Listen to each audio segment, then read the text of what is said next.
안녕하세요. 청년이여 정치하라. 청년정치연합입니다. 오늘의 주제는 가짜뉴스 공장 시리즈. 제목에서 보신 두 남녀의 관계를 주제로 진행하도록 하겠습니다. 작년에 있었던 4.7 재보선, 서울시장 후보가 4명쯤으로 압축되었을 때 남성 2명과 여성 2명이었는데 그 4명 모두 제가 과거에 호감을 갖고 있었던 사람들이었습니다.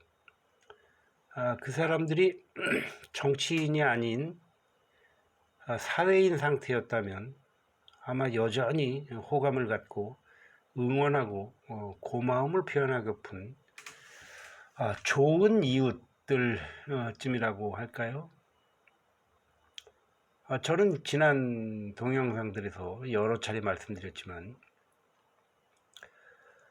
기업인이나 장사꾼은 2류, 공직자는 3류, 정치인은 4류라는 아주 뿌리 깊은 인식을 갖고 있는 서울 토박이입니다. 2.5류 국민이라고 생각하는 저로서는 3류인 공직자나 4류인 정치인에게 굽실거리거나 응원, 환호하는 것은 무척이나 자존심이 상하는 일에 해당하며 보리쌀 서말 정도만 있다면 정치 쪽은 거들떠볼 영역이 아니며 현실 정치판에서 뒹구는 사람들을 보면 보리쌀 서말만큼의 자존심조차도 팽개친 속된 말로 촌놈들, 쌍것들로 보입니다. 그러니까 앞에서 말한 4명의 후보는 이렇게 촌놈들이라거나 쌍것들이라고 표현하기엔 좀 아까운 인물들쯤이라고나 할까요? 저보다는 훨씬 나은 사람들이라고 기꺼이 평해 줄 수 있는 그런 사람들이죠. 정치를 하지 않았다면 우정이라고 해야 되나 애정이라고 해야 되나, 애정까지는 아니고 진심 어린 조언을 한다면 하루빨리 정치판에서 발을 빼고 폼나고 고상하게 사십시오 라는 조언을 해주고픈 이웃들이라고나 할까요. 여튼 그렇습니다. 그런데 선거를 앞두고 아들놈이 생뚱맞게 불쑥 그 4명 중에 한 후보에 대해서 의견을 물어오더라고요. 그래도 그나마 괜찮은 후보에 대해서 관심을 갖고 있구나, 좀 내심 안심을 하면서 제가 아는 대로 이렇게 답을 해줬습니다. 정당의 이해관계와 관계없이 자신의 정치적 소신을 굽히지 않았다는 점에서 그나마 훌륭한 정치인이라고 생각한다. 아마도 그 정당 사람들은 정당에 피해를 끼쳤다는 점 때문에 비난할지도 모르겠으나 아빠는 정당보다는 그 후보 편이다. 그리고 아빠도 그 후보가 주장했던 정치적 소신, 그러니까 보편적 복지보다는 선별적 복지라야 한다는 신념을 아주 오래전부터 갖고 있었다는 등으로 설명을 했습니다. 아들도 제 말을 제대로 이해하고 동의하는 눈치를 보였고 대화를 마무리할 때쯤에서 이렇게 주문했습니다. 그러나 너는 이번 선거에서 그 후보를 찍어주지 말거라. 의아하다는 눈치를 보이길래 곧바로 그 이유를 설명했습니다.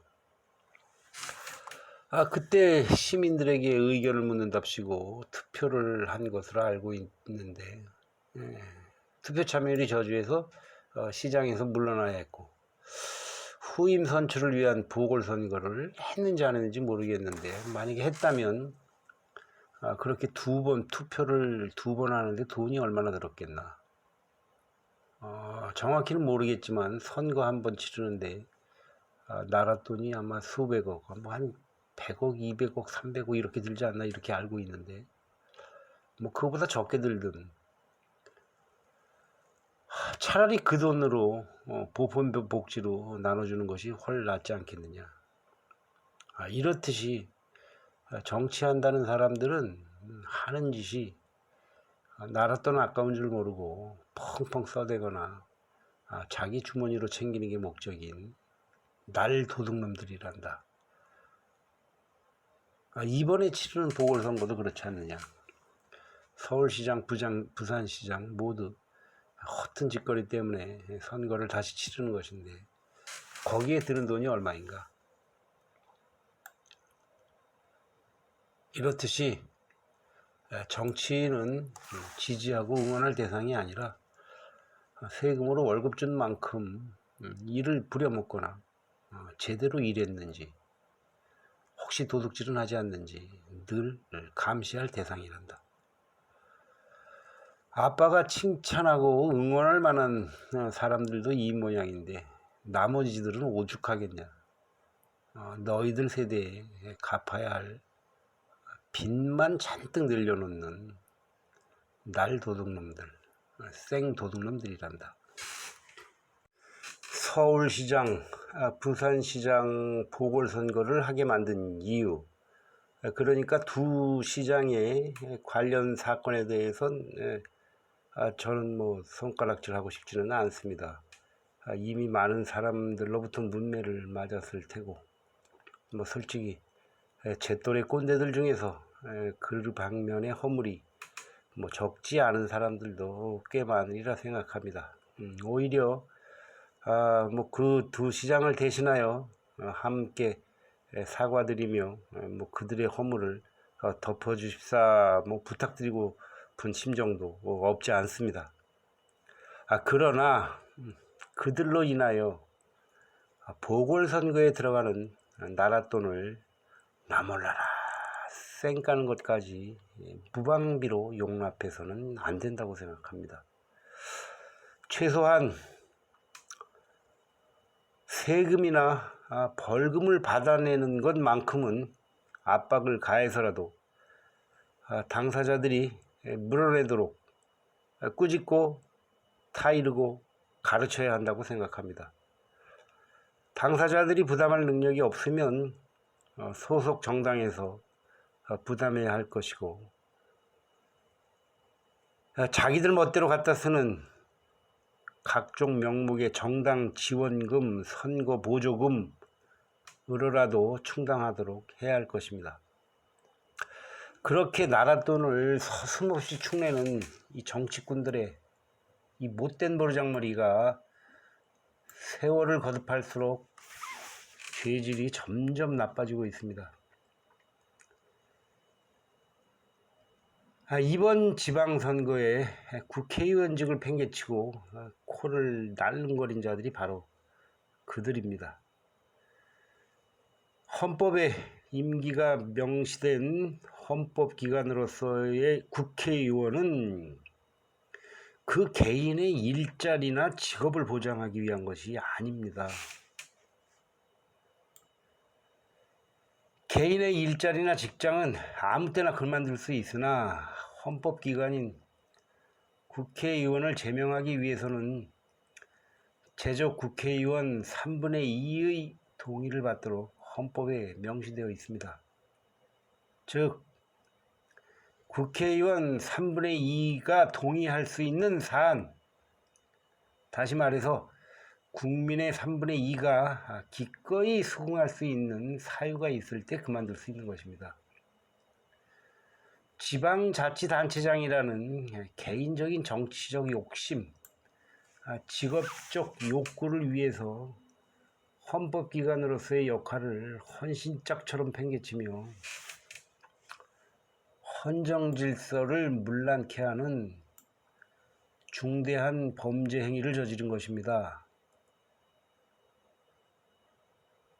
거기에 더하여 일개 정치꾼의 개인적 욕심, 직업적 욕구를 위해 수백억 원의 나랏돈을 들여가며 선거를 치르는 것입니다. 국회의원직 팽개치고 이번 지방선거에 달려들었던 정치꾼들은 국민들께 사과와 반성의 예를 갖춰야 할 것이며 보궐선거를 위해 그 구멍난 나랏돈을 채워야 할 것이며 부족한 부분은 소속 정당이 마땅히 책임을 져야 할 것입니다. 그것이 해결될 때까지는 국민들 귀에 그들의 이름이 들먹여지거나 국민들 눈에 그들의 낯짝과 쌍통이 드러나서는 안 될 것입니다. 더불어 세금이나 벌금을 받아내는 것 이상의 압박을 가해야 할 것이며 세금 체납자, 벌금 전과자, 나라에 큰 손실을 끼친 매국노, 친일파 등과 동등한 명부를 만들어 후세에도 기억되도록 해야 할 것입니다. 제목으로 등장한 남녀는 바로 그런 사과와 반성 그리고 실천을 누가 먼저 할 것인가? 명부에는 누가 먼저 기록될 것인가? 이렇게 1등 자리를 놓고 겨룰 동료, 경쟁자, 후보자라는 아주 특수한 관계인 것입니다. 여기까지 함께해 주신 여러분 대단히 감사합니다.